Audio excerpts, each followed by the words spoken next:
இன்னைக்கு நம்ம நிகழ்ச்சியில முதல் பகுதியான அறிவோம் ஜோதிடம் பகுதியில தமிழ் ஜோதிடம் பத்தி தான் நம்ம பார்க்க போறோம். இது பற்றி பேசுவதற்காக நம் அரங்கத்திற்கு வருகை தந்திருக்கிறார் ஜோதிடர் பட்டுக்கோட்டை ஆனந்தன் அவர்கள். முதலில் அவரை வரவேற்கலாம். வணக்கம். எல்லாருக்கும் வணக்கம். குழந்தை பாக்கியம் என்பது ஒரு மிகப்பெரிய வரம். அதுல பெண் குழந்தை வெள்ளிக்கிழமை அன்று பிறந்தா அந்த மகாலட்சுமியே வீட்டுக்கு வந்துட்டதா சொல்வாங்க. இதே ஆண் குழந்தை வெள்ளிக்கிழமை அன்னைக்கு பிறந்தா வீட்டுக்கு ஆகாதுன்னு சொல்றாங்களே, ஏன் சார்? அருமையான கேள்விமா. அதாவதுமா, இந்த கிழமைகளுக்குரிய ஆர்டம் என்பது எதுகை மோனையை வச்சு சொன்னது தான். அதுலேயும் கொஞ்சம் அந்த எதுகை மோனையால் புரிதல் இல்லாத ஒரு உணர்வுனோட அதை சொல்லலாம். ஒவ்வொரு கிழமைக்கும் ஒவ்வொரு விதமான பழமொழி சொல்லுவாங்க. உதாரணம், ஞாயிற்றுக்கிழமை நாய் படாத பாடும்பாங்க, திங்கள் பயணம் திரும்பா பயணம் அப்படிம்பாங்க, செவ்வாய் வெறுவாய் அப்படிம்பாங்க, பொன் கிடைத்தாலும் புதன் கிடைக்காதும்பாங்க, வேதம் பொய்த்தாலும் வியாழன் பொய்க்காது அப்படிம்பாங்க, வெள்ளிக்கிழமை வந்து கொல்லிக்கு உரிய நாள் அப்படிம்பாங்க. அதாவது என்னென்னா, இதோட தன்மையோட என்ன அர்த்தம் அப்படின்னா, கிழமைகளில் எந்த விஷயமான அமைப்பும் கிடையாது. கிழமைகளோட தருணத்தை பொறுத்தவரை அந்த வெள்ளிக்கிழமை வந்து ஒரு மங்களகரமான ஒரு நாளாக கருதுகிறாங்க. வெள்ளிக்கையோட அதிதேவதை யாருன்னோம்னா பொதுவாகவே மகாலட்சுமி தான் அமைப்பில். அந்த கிழமைக்குரிய அமைப்பில் பிறந்தா மகாலட்சுமியே பிறந்ததாக பாவிப்பாங்க. ஆண்களுக்கு அந்த கிழமையெல்லாம் ஒன்றும் தீங்கான கிழமையே அல்ல. வெள்ளிக்கிழமை வந்து கொல்லி போடக்கூடாது அப்படிம்பாங்க. இல்லை, அதாவது அந்த மங்கள காரியத்தையே செய்யக்கூடிய ஒரு நாளில் ஒரு அமங்கலமான ஒரு செயலை செய்யக்கூடாதுங்கிறத தான் அந்த கிழமைக்கான அந்த பழமொழி சொன்னது. மற்றபடி அது ஆண்களுக்கு தவறுங்கிறதுக்காகலாம் சொல்லப்பட்டதே கிடையாது. கிழமைகளில் வந்துமா எல்லாமே நல்ல கிழமைகள் தான். கிழமைகளை அப்படி பார்த்தோம்னா, இதுதான் நல்ல கிழமை, இதுதான் தீய கிழமைன்னு நம்ம முடிவு பண்ணும்போது, இதுதான் நல்ல கிழமைனா அப்போ எல்லா வித நிறை மாத கற்பிணிக்கும் அந்த ஒரே கிழமையில எல்லா குழந்தையும் பார்த்துட்டா எல்லாமே நல்லா வாழ்ந்துடலாமே.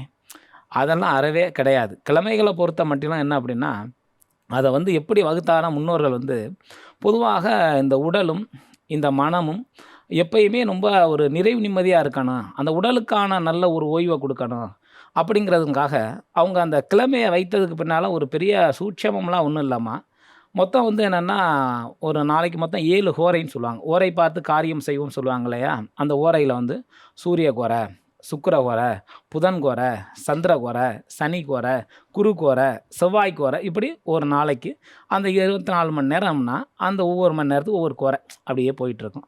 அதில் ஞாயிற்றுக்கிழமைங்கும் போது அந்த காலையில் 6 மணிக்கு அந்த கோரை ஸ்டார்ட் பண்ணும். திங்கக்கிழமை வரும்போது என்னென்னா அந்த சந்திர கோரை ஸ்டார்ட் ஆகும். செவ்வாய்க்கிழமை செவ்வாய் கோரை, புதன்கிழமை புதன் கோரை, வியாழக்கிழமை வியாழன் கோரை, வெள்ளிக்கு வெள்ளி கோரை, சனிக்கு சனி கோரை, இப்படி ஒவ்வொரு கிழமைக்கும் அந்த கோரை வரும்போது அந்த கோரையோட அந்த பேரையே அந்த கிழமைக்கு வச்சுட்டாங்க. அவ்வளோதான் காரண பேர்கள். இப்போ எத்தனை பேர் வந்து பார்த்தோம்னா, இன்னமும் கூட சில ஒரு கோயிலுக்கு அருகாமையில் பிறந்தால் அந்த கோயிலோட பேரை சேர்த்து வைப்பாங்க குழந்தைகளுக்கு. அப்படி இருக்கும்போது அந்த கோரை என்ன அன்னைக்கு கிழமையில் வருதோ அந்த அமைப்பை எடுத்து தான் அந்த கிழமையை வச்சாங்களே ஒழிய, மற்றபடி இந்த மாதிரியான ஒரு அமைப்புக்கு அவங்க அந்த கிழமையில் வச்சு தான் ஒரு மனிதனோட உயர்வு தாழ்வு அப்படிங்கிறது நீங்கள் பிரிக்கவே முடியாது.